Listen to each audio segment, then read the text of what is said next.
Hi guys, this is Mr. Kumar. In the last video you have learned about the passive transport. So passive transport is a kind of cell transport in which there is no energy required. And now in this video we are going to learn about the active transport. So active transport is a transport in which you require energy in the form of ATP, that is adenosine triphosphate. And again the molecules move through a transport protein. But now energy must be expanded to move them against their concentration gradient. So concentration gradient is, if it's against the concentration gradient, that means the molecules are moving from a low concentration to a high concentration. So if you're doing something like that, you need an energy in the form of ATP. So let's look at that. So active transport requires energy or ATP and moves the material from low to high concentration. That means where there is a low concentration, the material has to be moved to the high concentration. So for against the gradient, you need energy. Now, one of the classical examples for active transport is pumping the sodium and potassium ions, which are in your nervous system, and in the cell which is a part of the nervous system is neuron. So that potassium and sodium pump happens to be in neuron, and it's a strong concentration gradient. So it's called as a sodium potassium pump. It's called as pump because it forces the ion out from the low concentration to the high concentration. So let's look at this. In this you can see this purple thing which is changing a shape. So this is a protein which is changing a shape, and here these yellow things are the sodium which is going from inside the cell to the outside the cell, and these red dots which are coming inside are the potassium. So you can see that for every 3 sodium ions leaving the cell, 2 potassium ions are entering the cell. So when that happens, you can see these are going against the gradient. That means inside the cell the sodium ions are having a low concentration, and these potassium ions here outside the cell are having also the low concentration.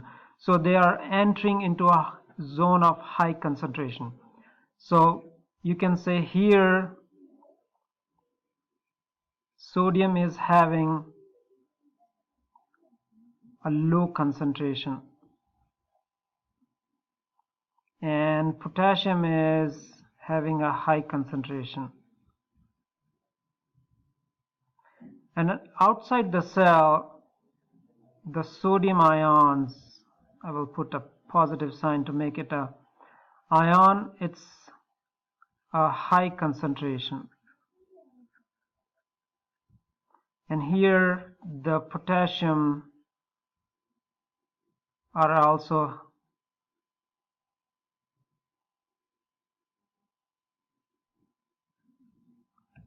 so here the potassium is on low concentration. Okay, so now they are moving against the concentration gradient. That means from a low concentration to a high concentration. So that nerve cells, when there is a sodium and potassium exchange, makes it electrochemical energy to help you feel things or touch or taste. So this whole thing, sodium potassium pump, takes place in neuron. So that was an example for an active transport. Let's see how the cell moves the big stuff. So that process is called as exocytosis, when you're moving the things out of the cell. So it's also called as the vesicular transport because you're using vesicles are also called as transport vesicles.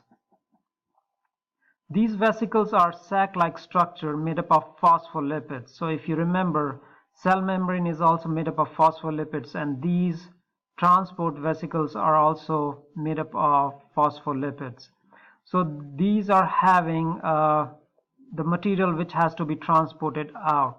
So these vesicles move towards the cell membrane surface and get attached like this and opens up. So it makes a kind of sac-like structure with an open ending, releasing all those material if it is in form of protein releasing outside the cell.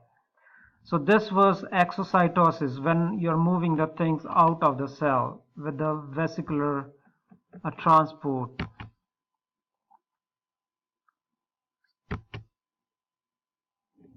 So one of the examples for the exocytosis is how the hormones are secreted and how the nerve cells communicate with one another. So these are with the exocytosis. Now when it has to enter into the cell, that's called as endocytosis. So when the material gets inside the cell through the cell membrane, and it forms a kind of sac-like structure which is a kind of vesicle, and this vesicle goes inside the cell. One of the example or the way is pinocytosis, when something is entering the cell. So pinocytosis is also called as the cell drinking. So pinocytosis, in this the cell forms a invagination. That is, if you look at this structure, it forms a kind of bump which is made inside the cell, and it releases the material in the cell. So the material dissolved in the water to be brought into the cell, and it is also called as the cell drinking, and that was the pinocytosis. So here you can see these materials which get attached to the cell membrane, and the cell membrane makes a surrounding around these material and releases inside the cell. Another form of endocytosis is phagocytosis. This is also called as the cell eating. So the big molecules or even the organisms like bacteria are going inside the cell. So they are used to engulf large particles. So here you can see one of the bacterium which has been engulfed inside the cell. So one of the examples for phagocytosis is when your white blood cells, that is your immune system, which fights against the foreign objects which enters your body. So in this you can see the white blood cells, and they are engulfing the bacteria. So one of the process with which your white blood cells fights from the bacteria is phagocytosis. They engulf the bacteria and kill with the different enzyme inside that. So that was the example for phagocytosis. So in this video you have learned about the passive transport and the active transport. So we'll be discussing more in detail about this in the class.